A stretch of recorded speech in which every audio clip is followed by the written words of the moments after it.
And welcome to the second panel, Future of Afghanistan and the Looming US-Withdrawal. Let me say before we begin that if we had to find words to describe the state of affairs in Afghanistan today, the one that comes to mind to me, and perhaps others too, is uncertainty. We had an election back in September. It's still not resolved as to who won, and we still have to wonder whether there's going to be a legitimate, widely recognized government at all when this process is over. We know that there are peace negotiations again underway between the United States and the Taliban. We don't know what kind of agreement is possible here after the failure of the first to be approved here in the United States. What will be in that? We never really learned the details of the first one. So that remains something of great uncertainty.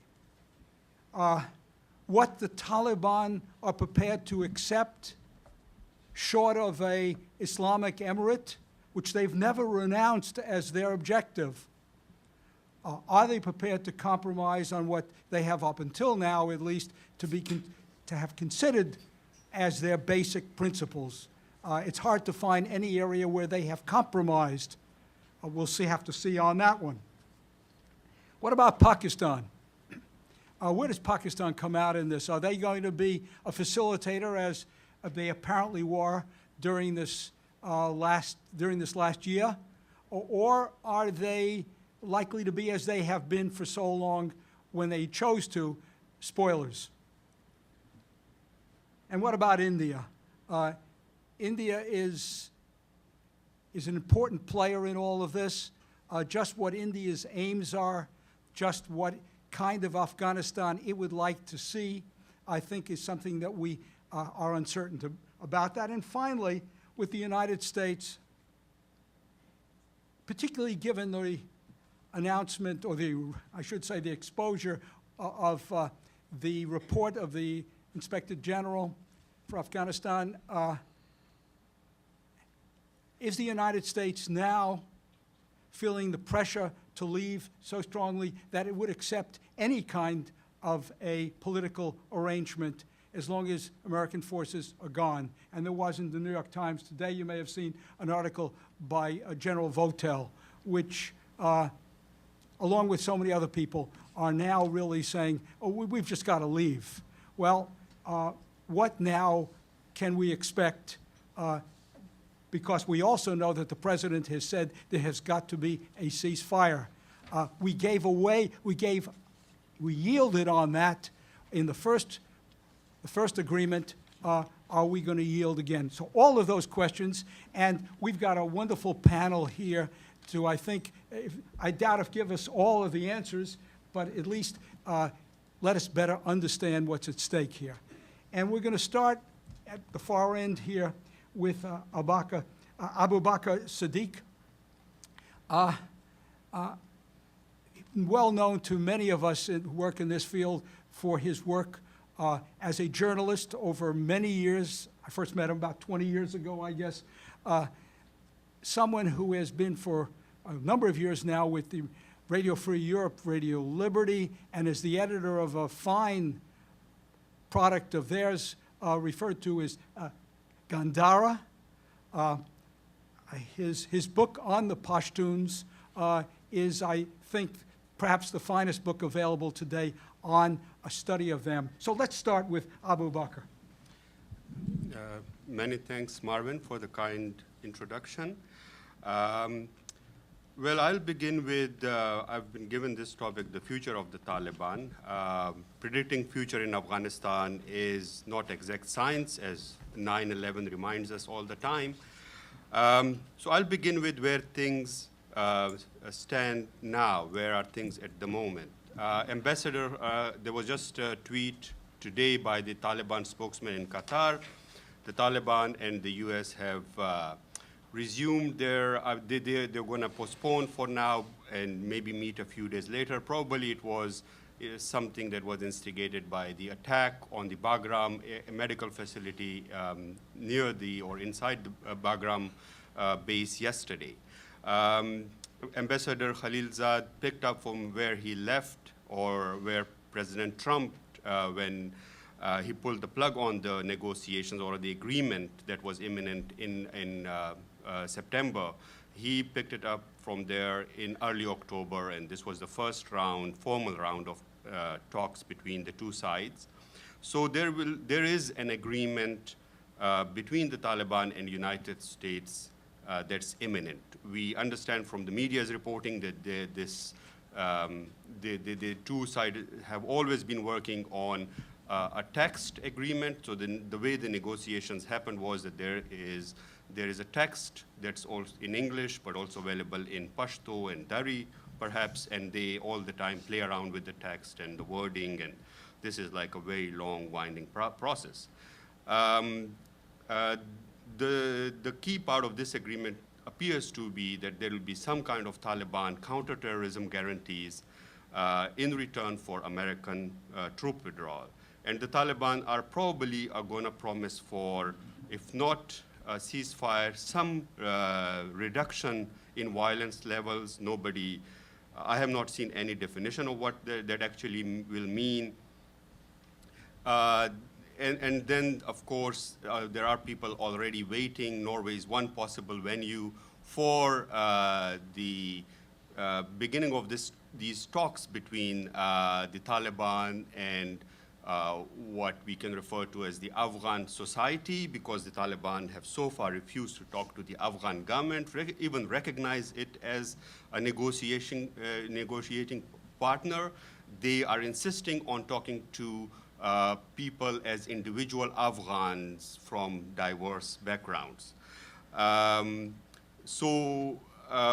Overall, where things stand today, the Taliban are at a crossroad, and they can go, there are two possible extremes. One extreme is the JUI, Jamiat Ulama-e-Islam political party in Pakistan. Most of the Taliban leaders were educated in their madrasas in Pakistan. This is where their particular Hanfi Sunni school of theology comes from.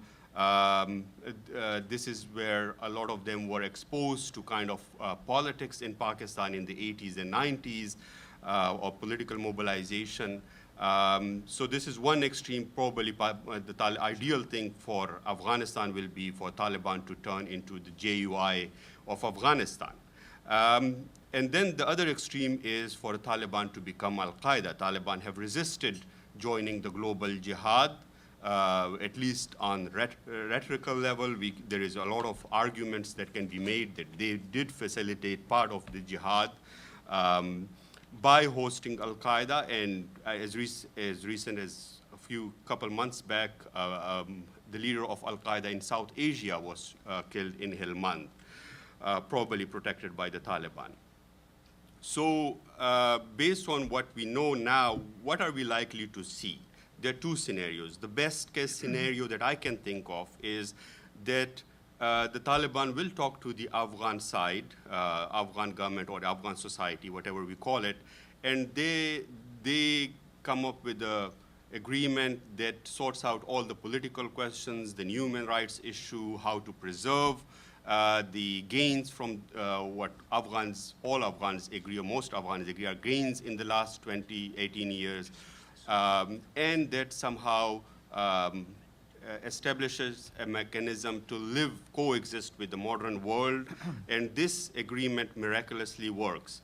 Then we also will have another possibility is the worst case scenario is that after the American withdrawal, the Taliban declare victory, and they talk about the fruits of the glorious jihad.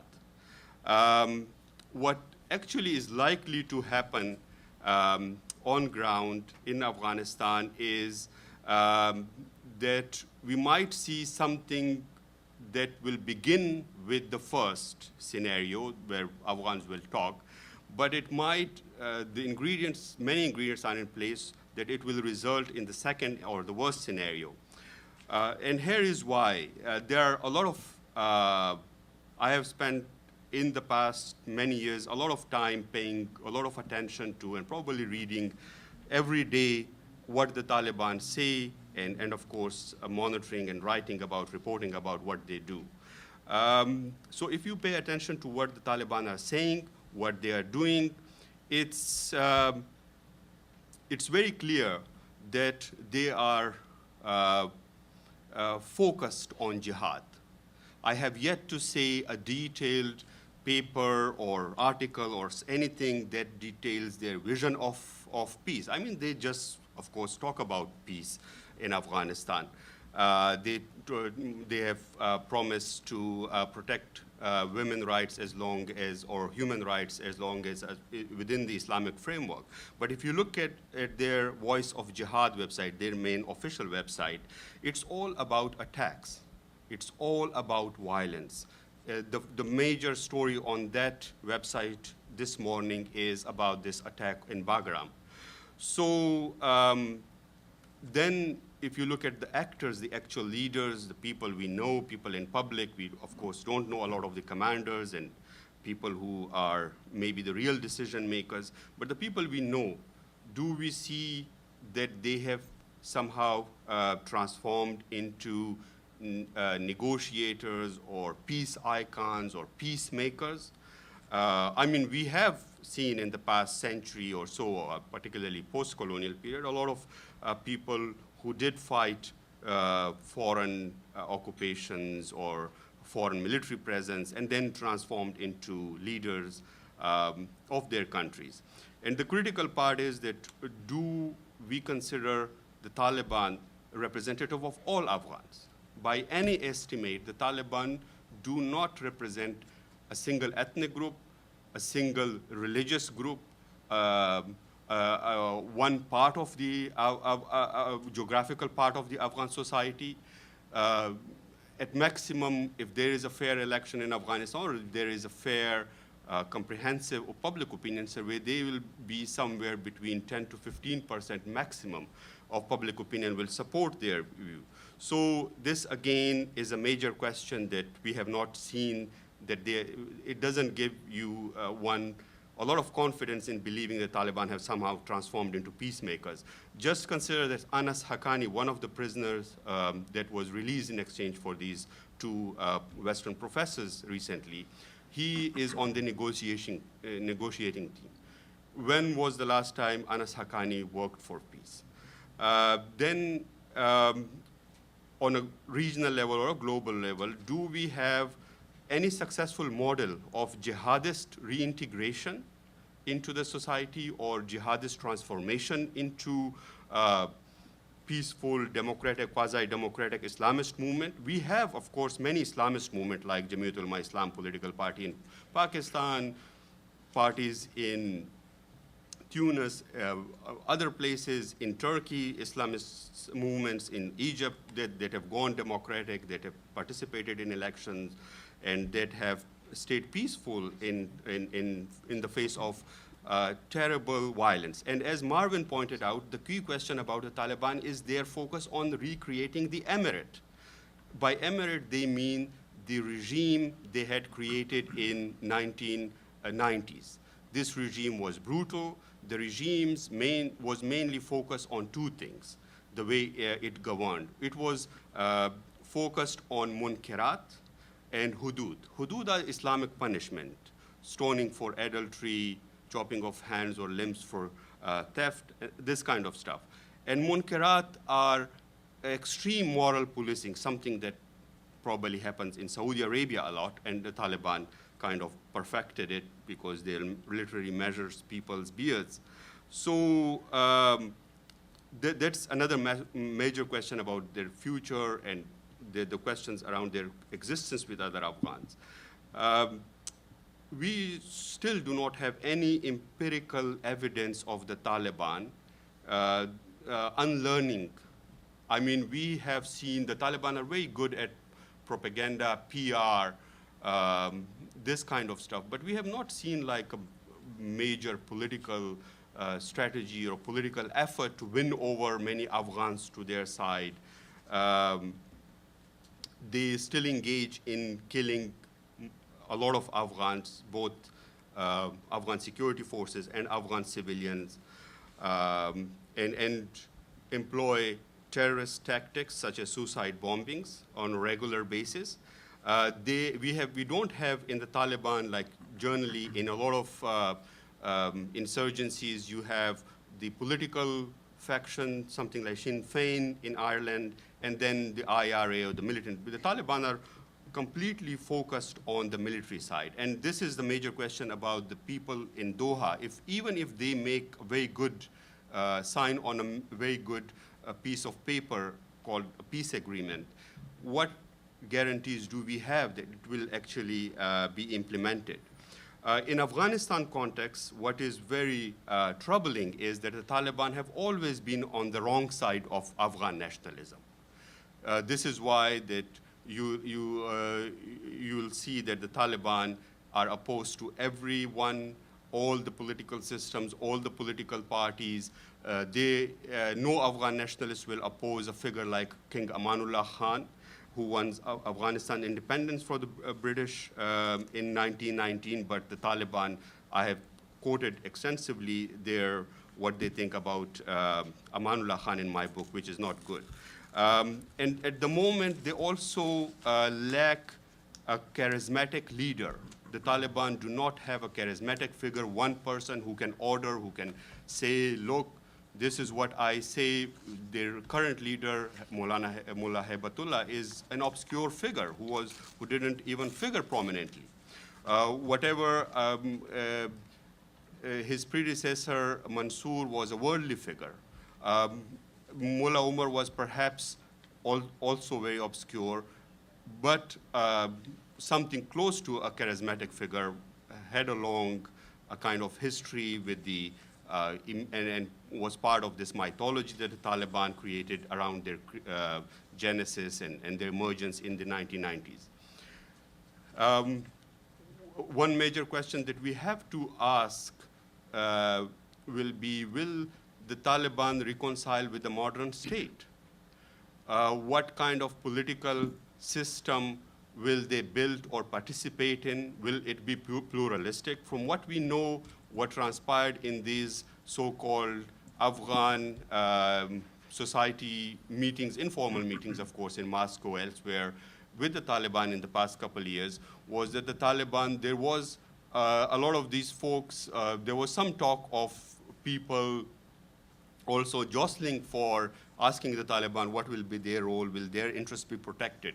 So once there is American troop withdrawal, I think the Taliban will clearly see themselves as having won the war, and then inviting and offering protection or some kind of amnesty or something to people who are on their side or join them. And the most pluralistic form they have offered, the vision they have offered, is that their government will include all people from all parts of Afghanistan, all ethnicities of Afghanistan. The Taliban are already a diverse organization. They have Uzbeks, they have Tajiks. And finally, the Taliban are closely associated with Pakistan, and now increasingly in the past few years with Iran. Most Afghans still believe that the Taliban are nothing more than Pakistani proxies. Will they somehow do some things that will change this perception among Afghans? Thank you. Thank you, Abubakar, and that was a wonderful bridge to the next speaker, Hassan Abbas. By the way, the lengthy biographies are in your program. So let me just say that Hassan has come to be recognized in this town as really one of the go-to people when we want to understand a number of aspects of Pakistan society, including the police and law enforcement, because of his own background in that area. But he has emerged here as one of the really practitioner scholars that I think that everybody looks to. And I'm anxious to hear him. And I would encourage the panelists, if they'd like to use their 15 minutes to react to other panelists, please do so. Thank you so much, Marvin. your inspiration, your guidance, and your mentorship has played a very important role in my humble contributions. I also want, right up front, to really acknowledge and appreciate the extraordinary work done by Jamestown Foundation, and the way Glenn has given opportunities to so many upcoming scholars and experts and help them refine their work is something which has contributed significantly to policy in this town. Thank you, Glenn. What I want to do is frame the context and the topic, specifically the topic that is given to me, Pakistan's role in regional security after the withdrawal. So kind of a bit future-looking.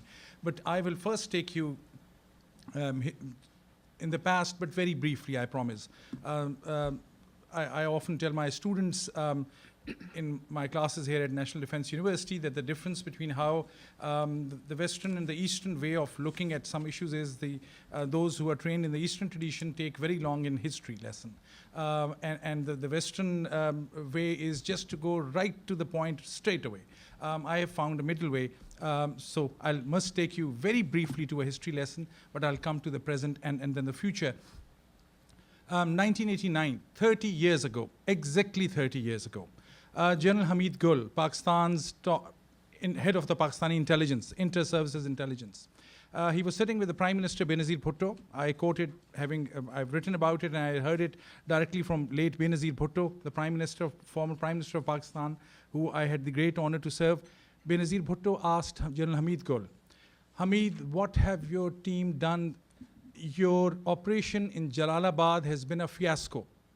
You can guess what had happened. 1989, after the US withdrawal from Afghanistan, after the Soviet Union's withdrawal from Afghanistan, Hamid Gul was given the task to support Mujahideen and take over Kabul.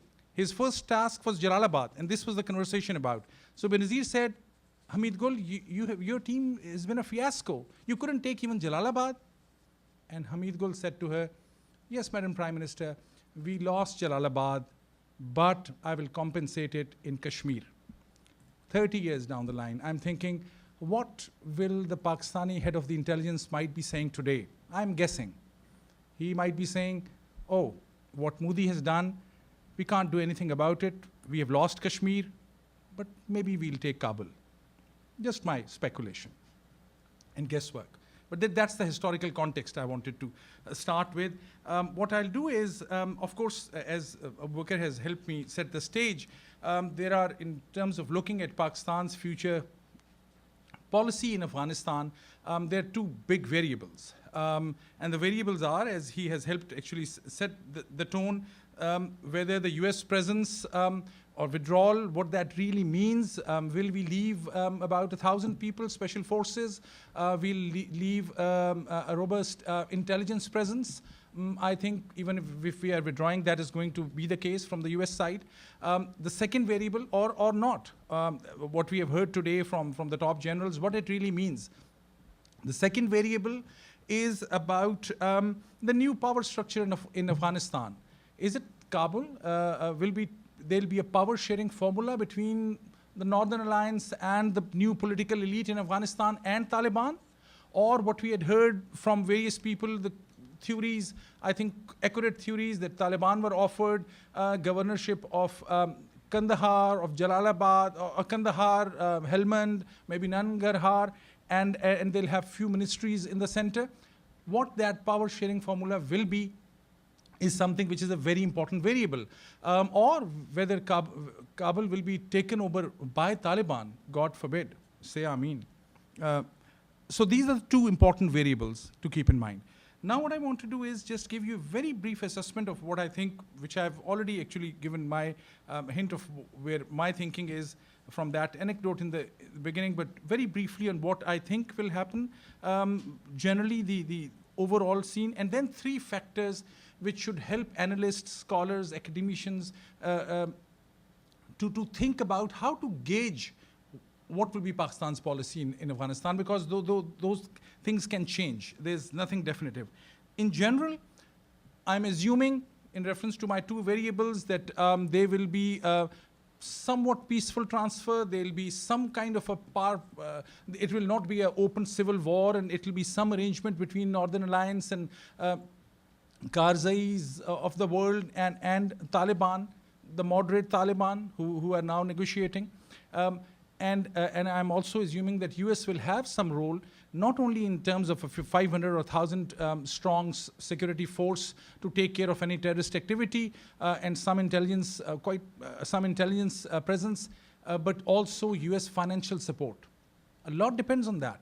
If US has direct stakes in terms of financial investment, continued financial investment, that has a different meaning for the regional countries. Whereas saying US is saying goodbye, that is totally a different scenario. I think if there is some arrangement and some US interest, in that case, Pakistan actually will start off in a conciliation or conciliatory way.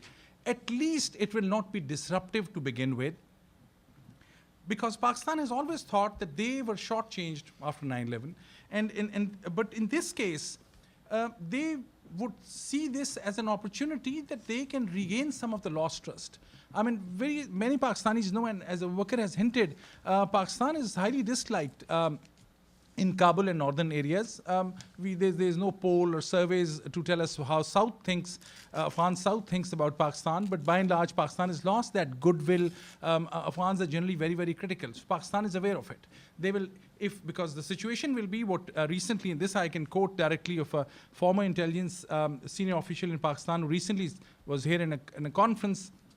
And he said it was not a confidential conversation, it was open in front of many people, and he said, well, our Afghan policy has actually saved us.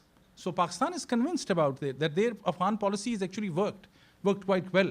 So in my introductory remark, I just want to mention, why would they change their policy if they think their policy has actually really helped them and provided dividends? Now the three big factors that on which the future assessments things can change. First and foremost is about Pakistan-India relations. And that we know well, that the relations are in a very difficult stage. They were not very healthy to begin with, even if you look at through 2-3 years ago. But in the recent past, what has happened in Kashmir, the Prime Minister Modi's decision, a controversial decision to say the least, but that has kind of put Pakistan in a very difficult position. They can't do anything about it, frankly. And there's no doubt that where Kashmir is in the crisis, Pakistan has its own negative role that it has played over the years. So it's not whether India or Pakistan, the both sides have done a lot of damage to the cause of Kashmiris.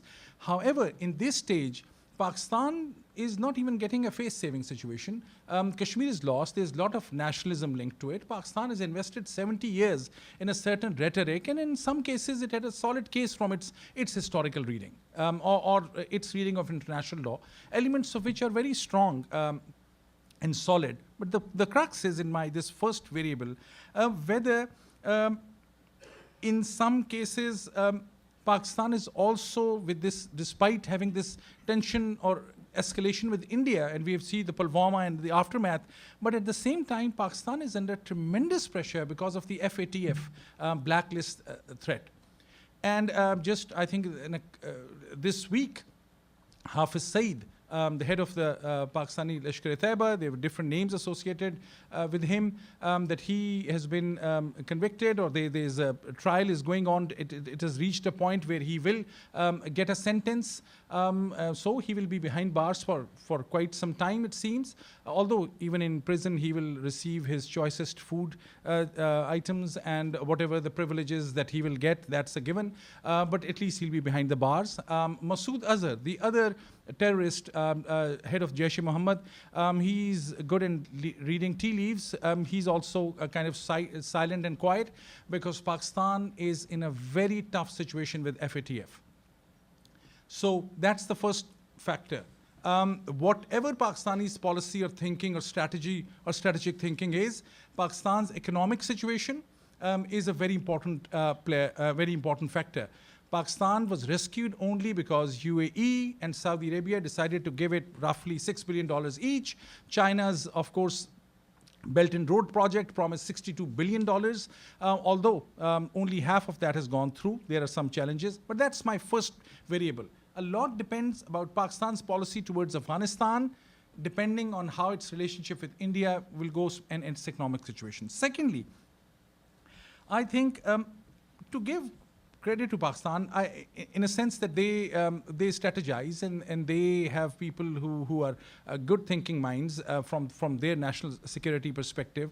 Pakistan is not North Korea. Pakistan is not Sudan. Pakistan is not Somalia. Islamabad has invested hugely in their grand strategy. And I think if things appear to go in their favor in Kabul, they might try to reconfigure their strategy and try to win over Kabul again in terms of ideas, in terms of their relationships. If they'll see that Kabul is now has a reasonably good presence of Taliban, and Taliban who are inclined towards them, all of Taliban are not under their control, are not friendly to them. If they see situation improving, Pakistan might think of creative engagement. However, there'll still be one condition. And this is linked to my first point again, that they would like to have a say, if not a veto, a significant say in what is India's relationship with Afghanistan. They would say, okay, we would like to know what is India doing in Afghanistan. They would like to be able to say no to certain things. That might be the condition. So in some ways, my both points are very much linked to each other. From Afghanistan's point of view, also it is important to recognize that when Afghanistan and Kabul says, and Kabul is not the Kabul of 1989. Kabul, there's a new middle class that has emerged in Kabul. They're very bright, very patriotic, smart people in Kabul today. Kabul is not going to be run over by Taliban. It's Kabul. It's a different world today, and Pakistan should realize that. Kabul would like to have cooperation and relationship on border management, on transit, on trade, and whether Pakistan can cut deals with them and listen to the Afghan needs, irrespective of how powerful Taliban are. And that would be extremely important. The last point is about the internal political dynamics. And I'll close with that in a couple of minutes, which is that within Pakistan, the civil-military relationship are at their best. So it's not the civil-military tussle which is going to define. I think Imran Khan is coming into his own in a sense. The Pakistani army chief is dependent on a court judgment now for his extension. The parliament will decide, which is very unprecedented in Pakistan. Imran Khan will be more powerful, and his background is in Khyber Pakhtunkhwa province. And remember, he was used to be called Taliban Khan because he had great connections with the Pashtuns in that area. He will be an important say, and he will be looking at Pakistan's economic well-being. For that, he might be able to say, forget about Taliban, forget about Kabul. It's Pakistan's economy which matters me the most. That is also entirely possible. With that, I would close. Last sentence, I promise, 30 seconds more, which is, from the purely US perspective, I think the way President Trump handled Imran Khan is an important example to keep in mind. The Pakistanis loved him because they think that President Trump had listened to them. He offered them a way out when there was no way out for them. But Pakistanis also realize that all of this can change with one tweet. And they also understand that another tweet can reverse that tweet. So that's the world we live in, very transactional. Thank you. Thank you very much, Hassan.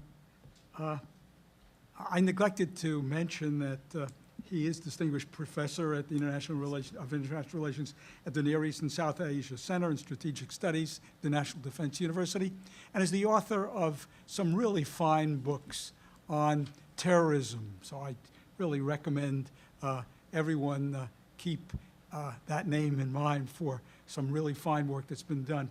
Now we have Sudha Ramachandran, who is going to talk to us about India. She is a distinguished commentator on Indian politics and foreign affairs, written extensively, and I give you the floor. Thank you. Thank you, Professor Weinbaum, and thank you to Jamestown Foundation for inviting me to this event. to describe India's concerns with regard to the imminent US withdrawal. To begin with, I'd like to draw your attention to the fact that India has always been one of the strongest supporters of the US military presence in Afghanistan, right from 2001. And whenever there's been any discussion in DC regarding, either downsizing the troops or withdrawal of troops, whether it was under President Obama or now under Trump, it has triggered grave apprehension in New Delhi. And this apprehension has peaked over the past year, not just because it is imminent, but also it is likely to be haphazard and has little to do with the situation on the ground. And this withdrawal seems to have, at least in India's perception, it seems to have more to do with US domestic electoral concerns. India, of course, prefers the maintenance of the status quo. It wants the US troops to remain. While it does recognize that violence in Afghanistan will continue, even if the US troops are there, it believes that the external implications of this would be more or less contained. So for India, the status quo is the best option, not just for itself, but also for Afghanistan. Now, India has serious concerns, especially if the withdrawal is precipitous, if it is not preceded by a negotiated settlement.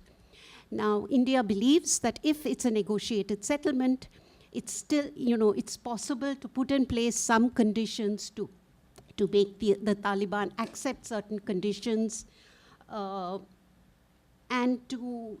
that such an agreement could serve to check the Taliban's proclivity to engage in troublemaking outside Afghan territory. So a non-negotiated withdrawal is therefore the worst kind of withdrawal in India's perception. While looking at India's concerns, I'd like to look at it in terms of the global concerns that exist, the implications for the global jihadist movement, also the implications for the situation in Afghanistan and what India apprehends, as well as implications of the US withdrawal for the situation in Kashmir, as well as India's interests, the economic and strategic interests in Afghanistan. India believes that the US withdrawal from Afghanistan will provide a significant boost to global jihadist movements.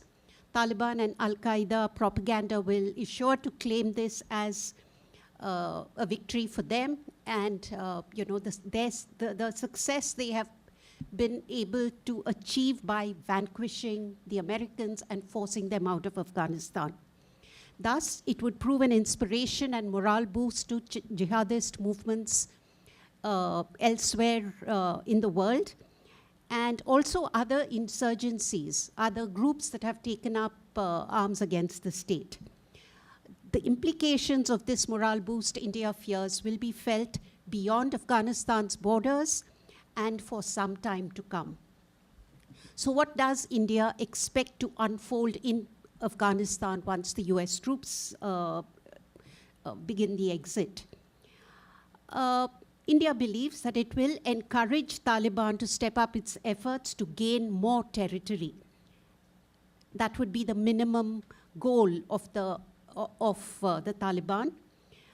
Gain more territory to strengthen its bargaining position in a power-sharing arrangement, or even to topple the government. Thus, we can immediately, or in a few months following the exit, expect an escalation of fighting. The Taliban will step up attacks not only on the Afghan security forces, but also on its other rivals, like the Islamic State of Khorasan province. Unlike in 1995-96, when the Mujahideen forces crumbled before a rapidly advancing Taliban, this time Afghan forces could put up a fight. It is highly unlikely that Afghanistan will descend into a civil war. The descent to civil war will begin earlier, and intensify more rapidly if the US pullout is precipitous. New Delhi envisages that a withdrawal of American troops with or without an agreement will pave the way for the rise of the Taliban. Taliban in the power structure as part of a power-sharing arrangement will result in grave instability in Afghanistan, with different actors, politicians, and parties pulling in different directions. A Taliban defeat of Afghan security forces and an ouster of the elected government would, of course, have far more dire consequences for Afghanistan and for all the gains that have been made with regard to women's rights, education, public health, etc. An ascendance of Taliban is of particular concern to India for several reasons.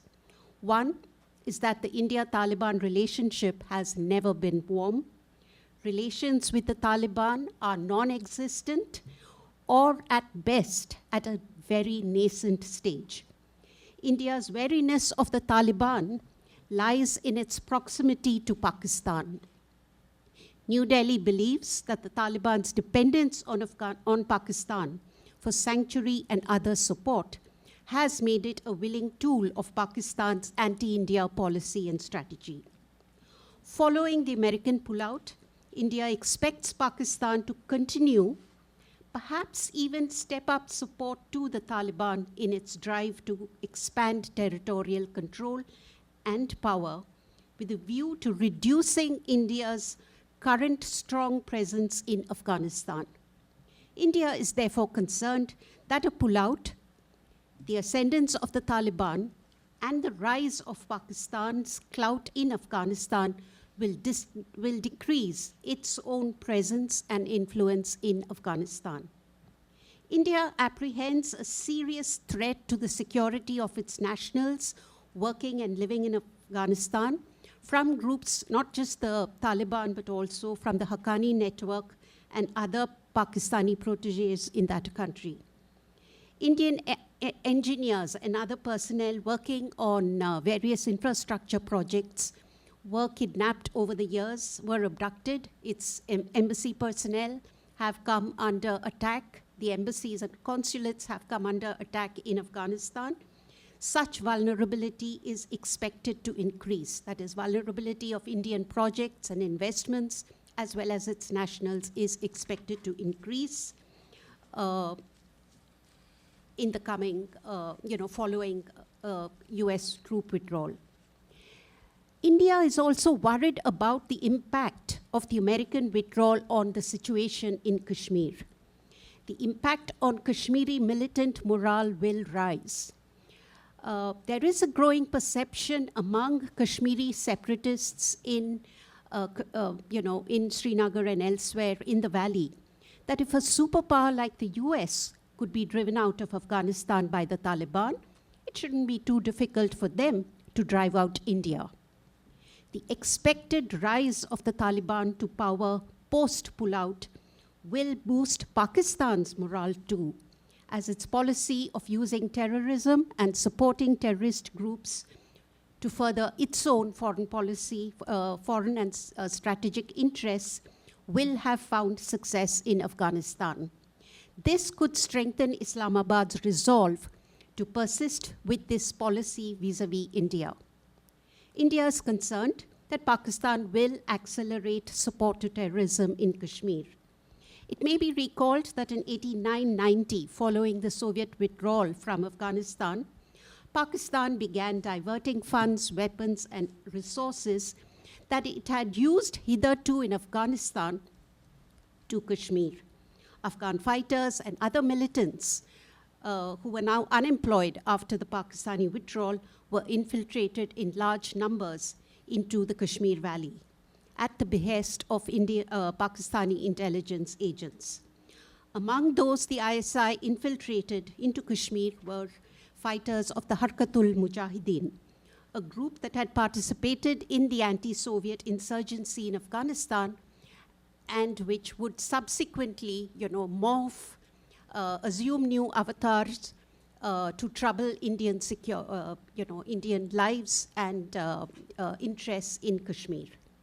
Indian analysts are warning that in the event of a US withdrawal, and especially once the Taliban is in power, India can expect Pakistan to accelerate infiltration into Kashmir.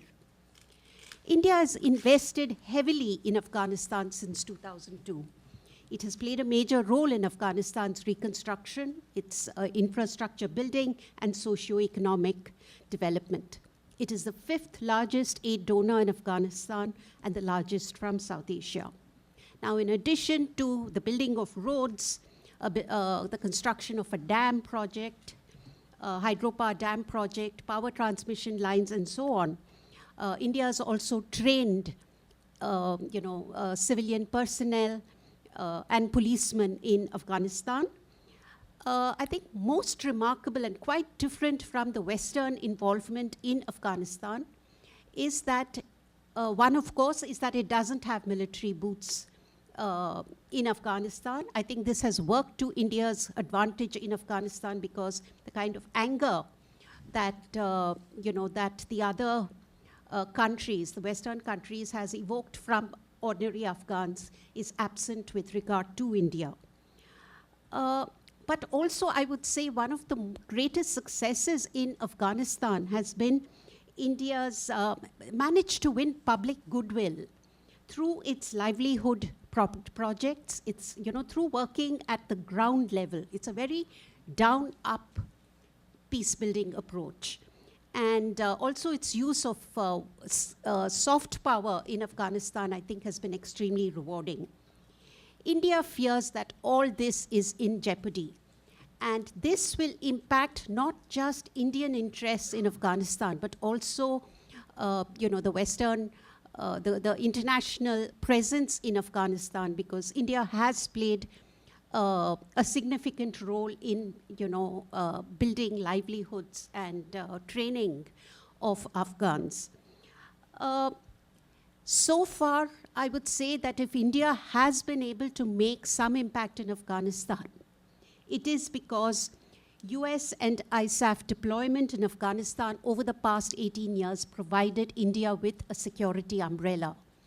Now India faces the prospect of losing this security umbrella, which helped it do the good work that it has managed to do in Afghanistan. But in addition to the impact US withdrawal will have on its economic interests is the impact it will have on India's strategic ambitions, not just in Afghanistan, but also in Central Asia. India lacks overland access to Afghanistan and Central Asia. But because of its cooperation with the Afghans, with Iran and Afghanistan, it now has overland access via Chabahar port and Iran into Afghanistan and then hopefully into Central Asia. So India's strategic concerns are also in jeopardy. Now, how valid are these Indian apprehensions? I would say that yes, Indian nationals and economic interests are going to be impacted. But with regard to India's security interests in Kashmir, again, the present government has, through its recent moves in Kashmir, has made India very vulnerable to Pakistani, fishing in troubled waters. But India today is not where it was in 1989, when Pakistan was able to successfully infiltrate hundreds and thousands of militants into India. India never expected the Kashmiris to rise up against the Indian state in 1989. That has now changed. India is far more prepared. There's a massive troop deployment in Afghanistan. The border is heavily fortified and so on. So I would say that yes, Pakistan is going to accelerate its infiltration once the Taliban has strengthened or consolidated control in Kabul, but it may be able to infiltrate more militants, but not at the scale which happened in 1989. just a minute, please. India's security establishment, the interesting thing is increasingly today, there are many analysts calling on Indian government to engage with Taliban. It may be a misogynist group, a medieval-minded organization, but there's growing support for the fact that we need to engage with the Taliban. India should not be in the vulnerable situation it was in 1999 when an Indian airline flight was hijacked and taken to Kandahar, when India did not have friends in Afghanistan. So that is a memory that is very strong in Delhi. So India's engagement with the Taliban is likely to increase in the coming months and years. Thank you. Thank you, Sudha. Finally, Seth Jones, who holds the Harold Brown Chair at Center for Strategic and International Studies, and has written so extensively on so many topics, including the war in Afghanistan. Seth, most of us know because of his long career at RAND, but he's made quite an impact, I think, since moving into the this think tank community, and delighted to have him comment on the U.S. perspective of what we've been talking about. Seth? Thanks, Marvin. Thanks to Jamestown for the invitation, including to Glenn. Really appreciate the opportunity to discuss an important topic, actually among very esteemed, knowledgeable individuals on this panel. I'm going to make three arguments over the course of this short presentation, and they will push back on some of what we hear policymakers talk about, and even those even outside of U.S. policy. So the first is that I think talking about peace, at least for the foreseeable future, we are deluding ourselves if we think peace is a short-term likely outcome of even of the negotiations going on. I think violence under almost any of the pathways that I see going forward, violence is going to persist. And I think not recognizing that is burying our heads in the sand. The second is a U.S. complete withdrawal, I think, will almost certainly lead to a major increase in violence. And in part because I'm not sure, unless you spend much time in Afghanistan, how much you recognize the antibodies to the Taliban and its ideology today, including among many young Afghans, that even if they have to flee cities right now, like Kabul or Kandahar city or any cities that the Taliban were to take over, would resist, as they did after the Taliban takeover of Kabul in the 1990s. Whether it's from refugee camps in and around the region or elsewhere.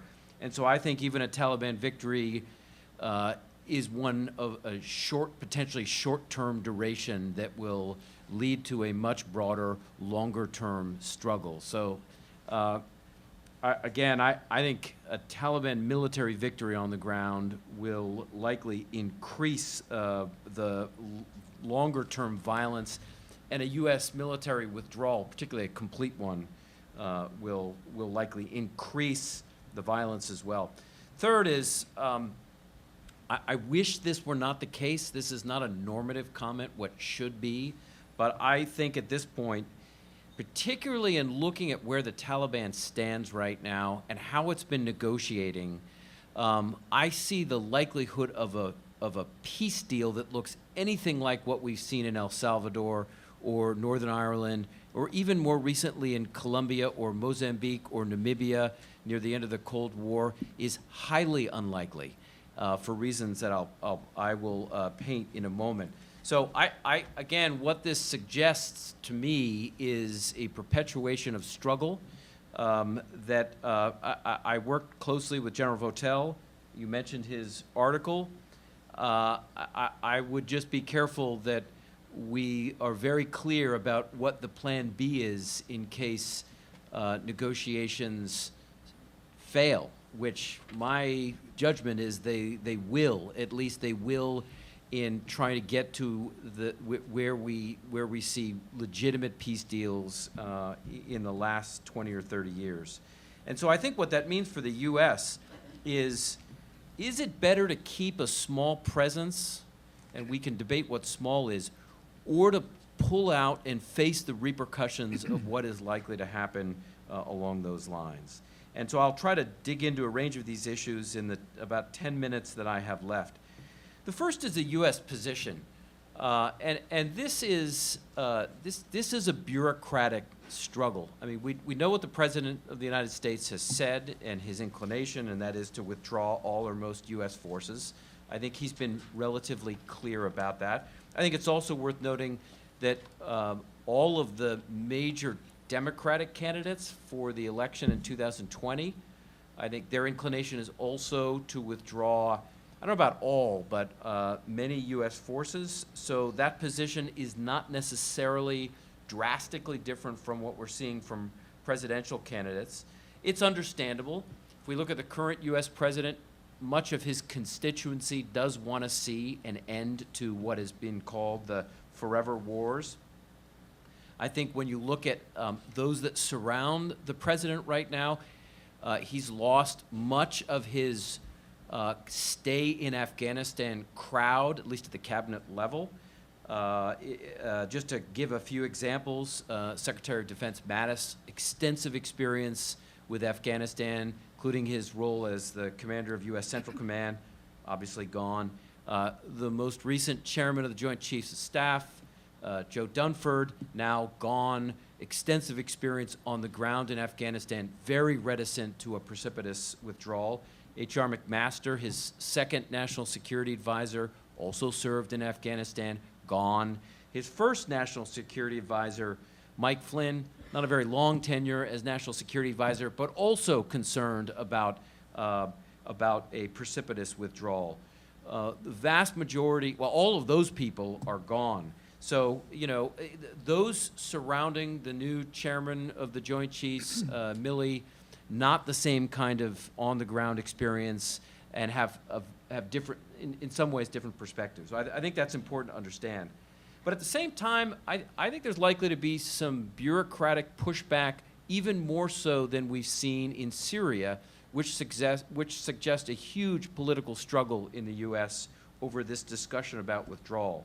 The U.S. and I think every major Western intelligence agency analyst that I have spoken to has expressed strong concerns about the advancement of extremist groups if there were to be a pullout. The Taliban is an extremist Deobandi organization, lest we not forget. There are and continue to be persistent terrorist groups that operate in Afghanistan today, from al-Qaeda in the Indian subcontinent to the Islamic State's Khorasan province, to the groups that you mentioned, the Kashmiri groups that you've mentioned earlier, and actually that Hassan mentioned as well. In addition, I would say there still is a Republican constituency to support continuation of the U.S. military presence in Afghanistan.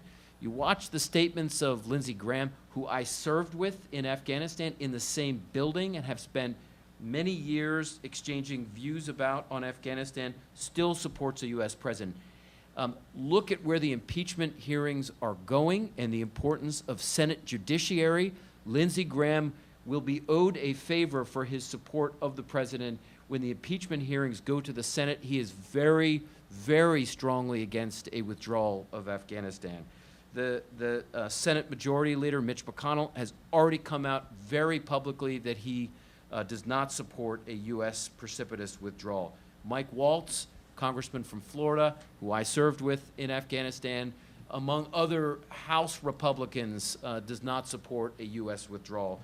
I think the president will have a complicated political picture in attempting to precipitously withdraw American forces. And I think that sort of sets up what is likely to be a pretty serious fight along these lines. I want to make a couple of quick points in the remaining time I have left that sort of highlight my initial remarks. First is, I think it's important, and everybody in this panel has recognized, has talked about this so far, that there remains intense security competition in Afghanistan and in the region that is not going to stop, regardless of whether there is some kind of deal or whether there is a U.S. withdrawal. The great game, as it has been historically talked about, is very alive and well right now between India and Pakistan. I think the Russians and the Iranians would love to see a U.S. withdrawal for their own balance of power region, as would probably the Chinese. And so we see security competition persist, a sort of realist international relations security competition persist. And I think that makes peace, in that sense, highly unlikely. If we see an evolution towards Taliban successes on the battlefield, we will certainly see, I think, almost likely stepped up support to anti-Taliban groups, including from India, which would be very concerned for the situation as we've talked about. I think when we get to issues of a deal, including the U.S. role, I would highlight a couple of things. One is, there have been roughly, at least by my analysis, about 200 insurgencies since World War II. Of those 200, about a quarter have ended in a peace settlement. Actually, it's even less than that, but I'm going to call it a draw. Draws are not always peace settlements, which means about 3/4 of the insurgencies since World War II have ended on the battlefield. One side or the other wins. And if we look at Afghanistan's history in the last, let's say, 100 years of successful peace deals, we have 0 right now. So we would be historically unprecedented in a very complex political environment to get an actual deal that is abided by, supported by constituencies on the Afghan and on the Taliban side. And I think there are a couple of things that I want to highlight. I'm not going to go into the details, at least of my assessment of why past and current peace deals have succeeded, but I do not see the conditions present today, tomorrow, next month, next year, at least at this point, for what we saw in Northern Ireland with the Good Friday Accords, what we saw in El Salvador with the Chapultepec Accords, what we have even recently seen, as difficult as they have been, in Colombia, what we saw in 1992 in Mozambique. I do not see what, if there is a deal, in my view, it looks a lot more like what the U.S. negotiated in Vietnam in the 1970s, which is essentially a fig leaf for a withdrawal. So I leave with a series of questions that I think are important to ask. First is, and this has been a fundamental aspect of past successful deals, do the Taliban and its partners believe the war is a stalemate, or do they believe that they are winning?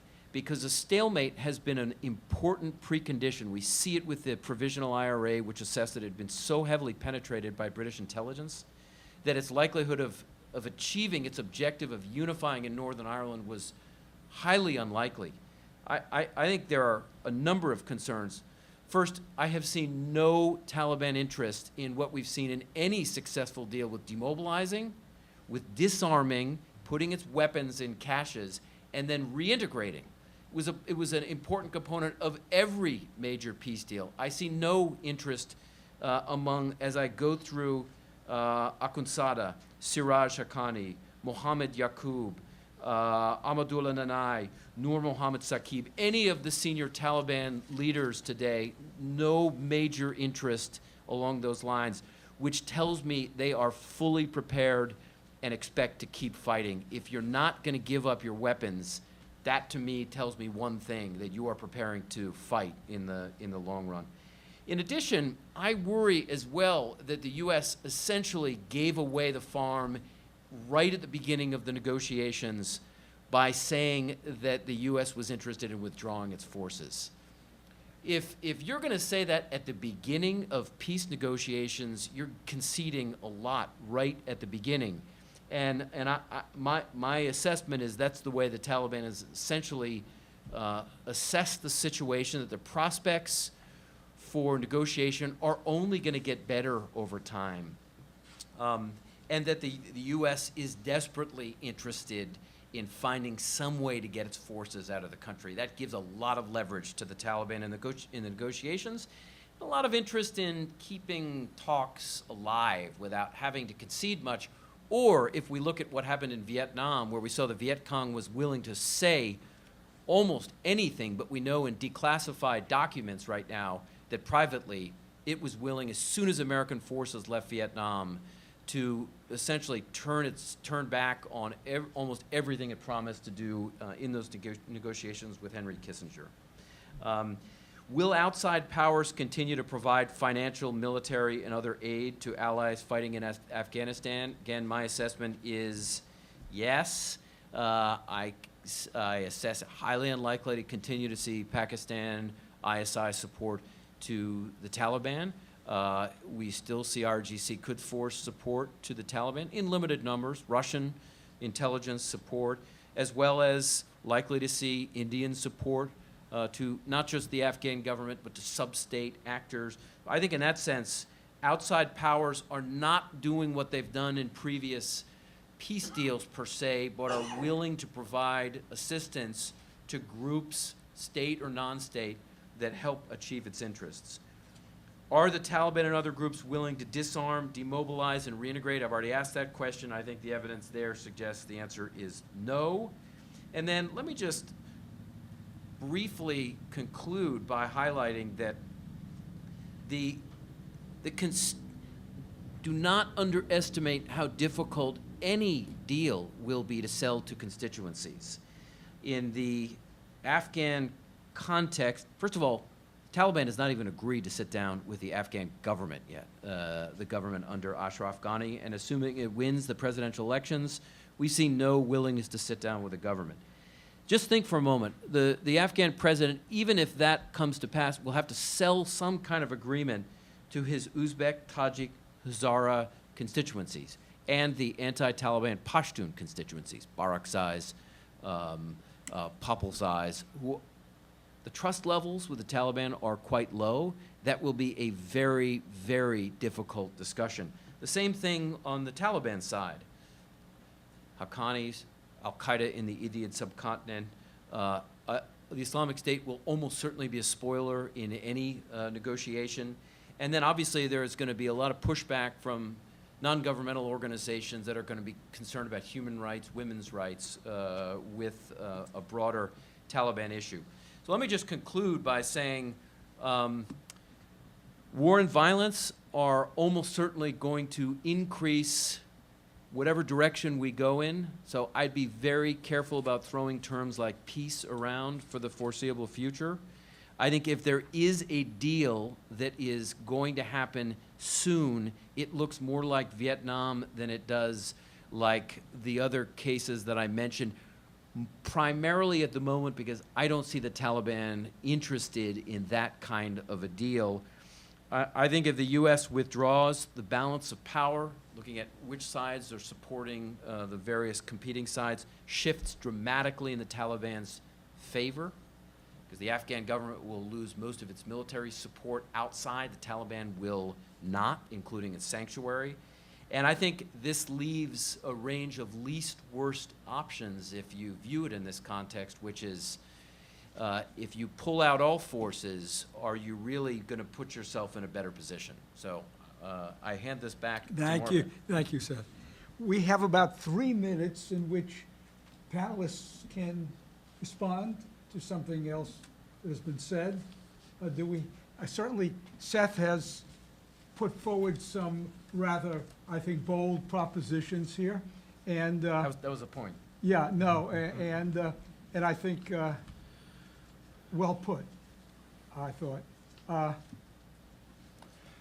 Since you took a rather different approach on this in expecting that there could be this, Hassan, would you respond?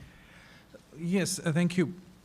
I would like Seth to consider, and I think I'm sure he has considered and will consider this, that the negotiations with Taliban have shown us a few other things as well. For instance, whether we look at Ahmed Rashid's first book on Taliban, all the books important works that we had seen on Taliban, and the Taliban that we have seen since they are in negotiations gives a slightly different picture. So these are not the old guard that is sitting there. Mullah Umar's Taliban is history in some ways. There's old guard who have links with Pakistan, the Quetta Shura or the Karachi Shura, that exist as well. But there's a new generation of leaders of Taliban as well. The question is that the kind of intellectual, the so-called intellectual or ideological, I should say, leaders of Taliban who are negotiating, how much control they have on the military leadership. Now with Anas Haqqani involved in these negotiations, there's a chance, and I guess, I have no access to that information, my guess is that US negotiation team was also thinking that by engaging with these Taliban, we are providing some legitimacy to the relatively moderate. The word moderate doesn't go with Taliban, I know, but relatively moderate Taliban. If those Taliban win, then yes, there will be internal battle between hardcore Taliban, between the organized crime. Organized criminal groups are a major chunk of Taliban today. They're not all ideological. So what I'm saying is there's possibility that if these moderate Taliban come out successful, and if there is successful negotiations with the Afghans, I mean, Taliban have come back to the negotiating table, right? This can be debated why US had to do that after their violence against US forces. But the way that they are back and they are giving up more from Taliban side as well. So I would not like to totally rule out a possibility of some kind of a peaceful arrangement, which will, I agree with Seth completely, it will not be like the ones we have seen successful, whether the Colombia or the other ones which were far more sophisticated. I get it. But I still would like to give some possibility that some format of a deal might be successful. It will be up to India, Pakistan, and Iran and Russia how they will play their game. I mean, I understand. They'll be all open war, but you cannot rule it out. What we had seen in Syria. Don't forget the way Turkey went in. There was something that happened which is not that we like sitting here in US, but ISIS were defeated, pushed out. There was some form of arrangements in different parts of Syria. That kind of arrangement, which will not be a complete peaceful happy scenario, but something better than what we have today is also possible. Okay, anyone May else? I? Yes, Yeah. quickly, because we want to get on to the questions. Okay, one of the points that Seth raised was that India and Pakistan are likely, India would step up support to the government and, its usual allies in Afghanistan. But also what we're likely to see is the attempts by both countries, that is India and Pakistan, to reach out to other groups as well. So in this phase of the India-Pakistan great game in Afghanistan, we could expect to see competition over India, sort of trying to reach out to Taliban, and Pakistan trying to reach out to, the Tajiks and other non-Pashtun groups. Also, we are sort of, I think, focusing on the fact that this phase of the great game is going to sort of end with, in favor of Pakistan. That is, it will be advantage Pakistan. But also, let's not forget that Pakistan is also likely to be the biggest victim of the blowback of the US withdrawal. And that is because the US withdrawal is going to lead to an escalation of fighting and an outflow of refugees. So that is something we need to remember. Abubakar, anything? Well, I think that Hassan Abbas pointed out to this thing that Pakistan might see it. I mean, Pakistan somehow senses that it has gained in Afghanistan, but I think if you look at Pakistani society, the way Pakistani society is radicalized, the sense of alienation in parts of Pakistan has not gain much by supporting violence or violent groups or different Islamic factions, particularly the Taliban. So it's like a debated, it's maybe people who made the policy, they think, but I think most Pakistani will strongly disagree with that. You know, it took a year to negotiate an agreement between the Taliban and the United States, just between those two, over 2 points. The time frame for American withdrawal and some feeling, if not guarantees, but enough of a promise that there would not be a cooperation between the Taliban and groups like Al-Qaeda. It took all that time, and we still are negotiating that. We're still negotiating that. I submit to you, if you're going to have what peace generally means, in this case, a grand bargain with the Taliban, that on every single item of what a future state should look like, there has to be negotiations.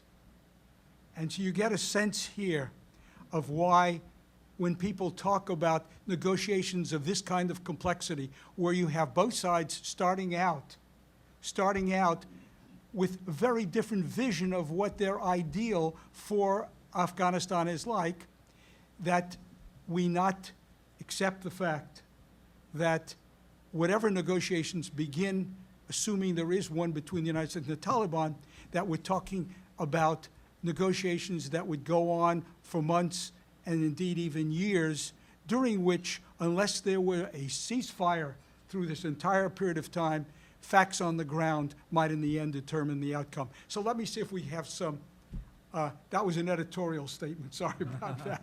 But I think that we've gotten, I think, an excellent understanding here of what some of the different threads of thought are with respect to where we are at this point. So I invite questions. This young lady right down here. And I'll take a second question, too, right after that. Don't be shy now. Back here. Can you raise your hand? Yeah, please. All the way, yeah, back there. With the next one. Okay, please. Thank you so much for your wonderful presentations. Can you speak up a little? I don't think they hear you. Yes. Iman Malik, Security Policy Advisor from the World Can you Bank. hear her back there? Can you? No, it's not working. Is that working? Testing, testing, Speak. testing. Yeah, speak directly into it. Thank you so much for your wonderful presentations. Iman Malik, World Bank Security Policy Advisor. Having covered the Afghan conflict from the first bomb drop on Afghanistan on October 7, 2001, while sitting here today, listening to your presentations, and having covered the Colombia FARC peace process for the World Bank for the past 3 years. The regions may be different, the context may be different, but we have the same denominator. Your question, please. My question is, I agree with Seth that peace is highly unlikely in Afghanistan at the point, especially the DDR programs, and we are sort of like, naming it a peace process, but basically we're talking about the withdrawal. I mean, there are no conditions there for the peace process. My question to you is, Dr. Hassan, about the JUI. It's an internal dynamic, and Abubakar mentioned about that as well, that nexus. The sit-in in Islamabad by Maulana Fazlur Rahman, from a layman's perspective, it could be, just a sit-in, which was withered away in like a week or so. But he is having a great connection in Balochistan with Mahmoud Khan Achakzai. And Mahmoud Khan is very close to the Kabul government and other factions, and then he's close to the Taliban. That nexus in Balochistan, and then he pointed out two main points. One, that he mentioned about the displacement and the Pashtun Tahaffuz movement. So how would that internal dynamic would play, Okay. if they come forward Thank you. and make an alliance? Thank you. Please do identify yourself and keep the question short. Apparently, someone in the very rear. Yeah, the very rear.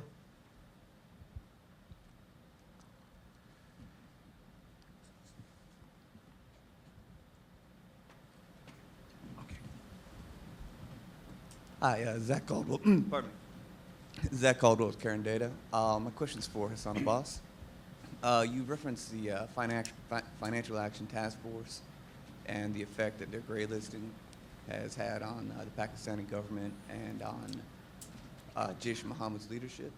Also speak a bit loudly, please. Yeah, please, Sorry. we're not hearing you back here. And what I'd like to hear is your thoughts on where the relationship is headed between the FATF and Islamabad. We've seen over the course of the past year some meaningful enforcement actions.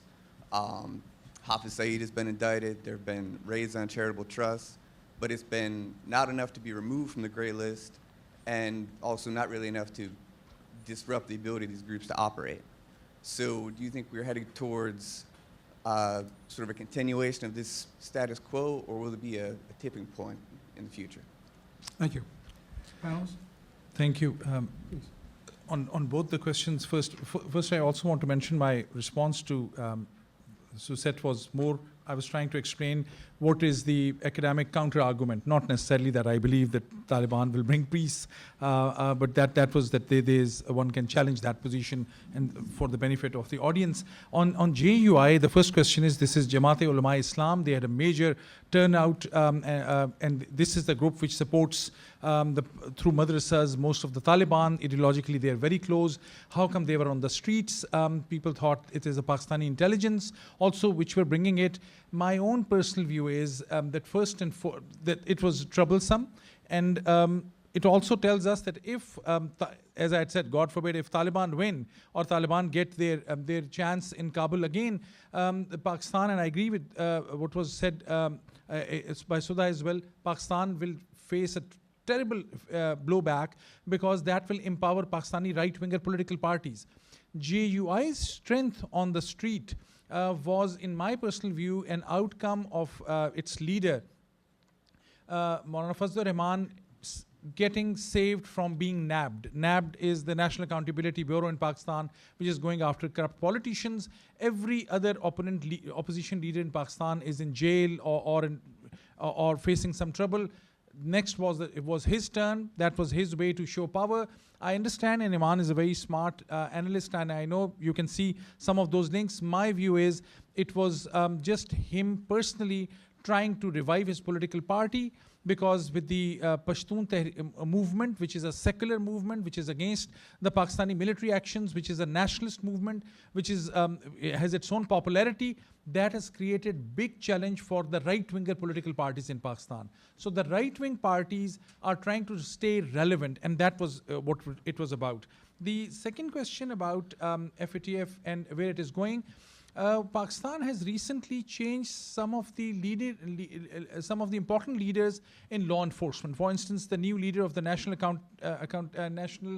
Counter-Terrorism Authority, some of the other police chiefs, they have directed them very specifically that they want them to really go out against some of the militant groups.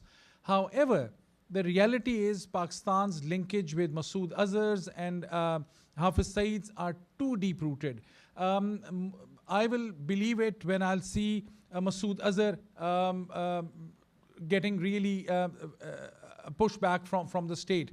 They're all quiet, they're all underground, and that's the biggest challenge for Pakistan. And Pakistani, mostly from military, because civilian leaders at times can't do anything about the assets of the Pakistani intelligence. And unless they are prosecuted, Pakistan is trying its best. They claim that a policy change has taken place. Some signs are obvious, but we have not seen that significant reversal of Pakistan's extremist project. And that has to be seen. If that is seen, only then they will succeed in staying safe from that to be blacklisted. So some signs are there, but the real evidence of that is yet to be seen. Okay, let's take two more questions now. This gentleman right here, and anyone else now? All right, until we see someone else, please go ahead. Hi, my name is Joseph Schneider, and I'm a consultant.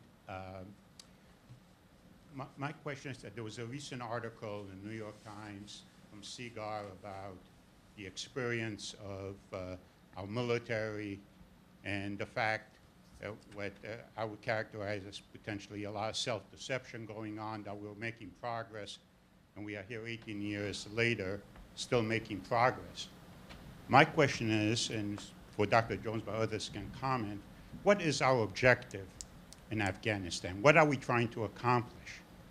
And once we really have an understanding what we're trying to accomplish and why we are trying to accomplish that, how do we explain that to the American people?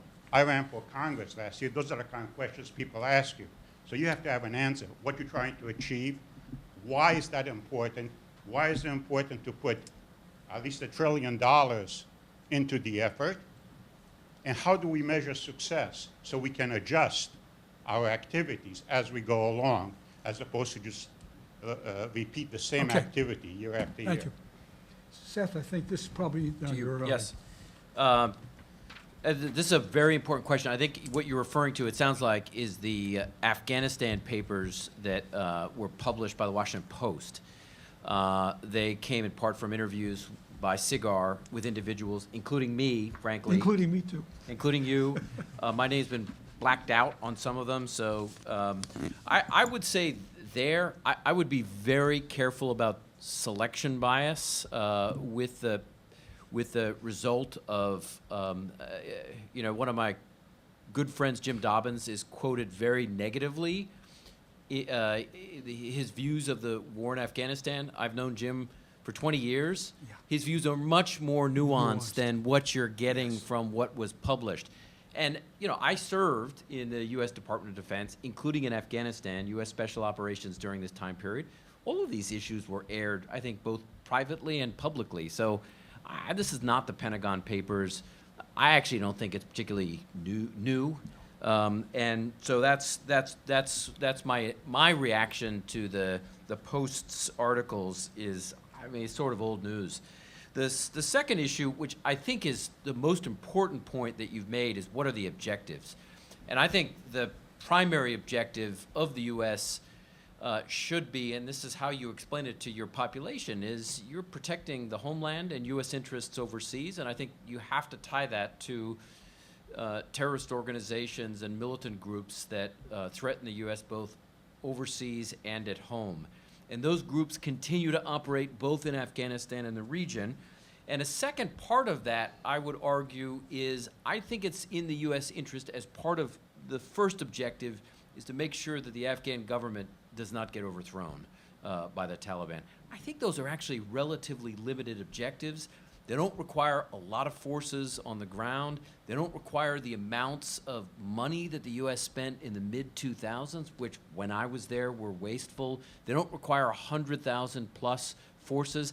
I don't know if that's going to win it, per se, but at least you're not going to lose. You're not going to lose it, and your primary objectives, particularly the counterterrorism one, you're not going to lose that one, I think, with a limited presence on the ground. Thank you.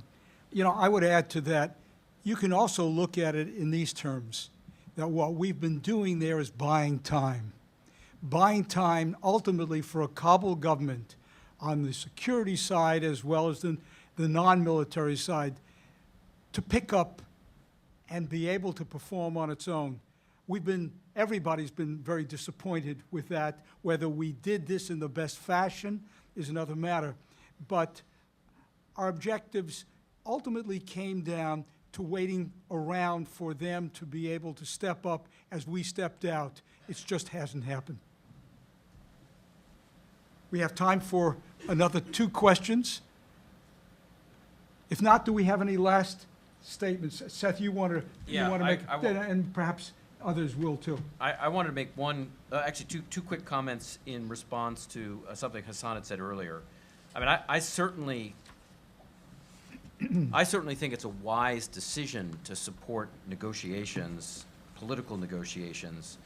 So, I agree with you there. I think the question is, if they fail, and if the Taliban ends up not being along the lines of what we might otherwise hope they were, and we don't have strong support among senior Taliban leaders for something that looks possible, then what are our options and what do we do?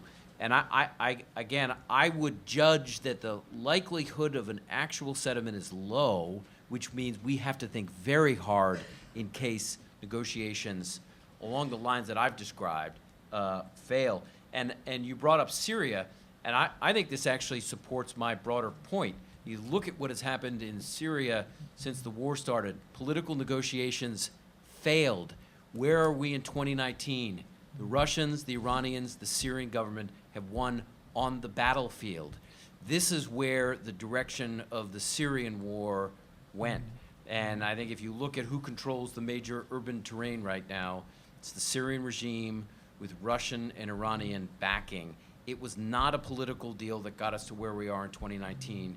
It was facts on the ground. Yeah. Others? Abubakar? Okay. Yes, and we'll get, go ahead. Yeah, Go I ahead. think one issue that we've tended to overlook is China's role in all this. To what extent China is going to put pressure on Pakistan on various matters related to the Taliban and other militant groups. I think that's going to play a very important role in what role Pakistan is going to play in Afghanistan. Thank you. I think one thing we have not talked about is this tremendous groundswelling of popular opinion, or both in Afghanistan and Pakistan, for peace to prevail. I mean, the talks are at a fairly high level, removed from public eye, whatever the peace talks between the United States and Taliban are called. We don't have, the Afghan government, to its credit, had a chaotic process of kind of generating this kind of public support for the peace process. And there is genuine public support. Afghans have suffered a lot. I mean, they've suffered, their suffering is unparalleled in modern history, with the displacement, the killings, and everything. And I think everybody in Afghan society realized that. I know someone, a woman, American Afghan woman, who met the Taliban a few months ago, and she said the major sentiment in the room was that everybody cried for a while, because everybody has, I mean, they all had suffered, both the Taliban and the non-Taliban Afghans.